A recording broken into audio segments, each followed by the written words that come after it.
নাটকের জনপ্রিয় মুখ থেকে ধীরে ধীরে বড় পর্দায় নিজের অবস্থান তৈরি করছেন সাবিলা নূর। খুব বেশি প্রচারণা নয়, বরং চরিত্র নির্বাচনের মধ্য দিয়েই তিনি নজর কাটছেন দর্শকদের।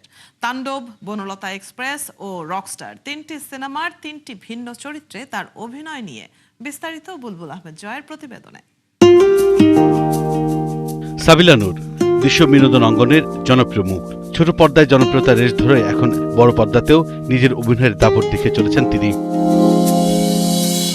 পরপর তিনটি সিনেমায় তিনটি চরিত্রের তিনটি ভিন্ন ভিন্ন চ্যালেঞ্জ মোকাবেলা করে বড় পর্দায় সাবিলা নূরের জনপ্রিয়তার পারদ ঊর্ধ্বমুখী।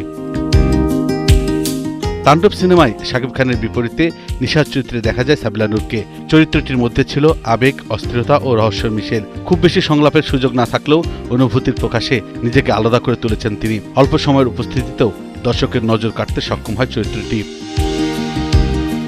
অন্যদিকে বনলতা এক্সপ্রেসের চিত্রা একেবারে ভিন্ন।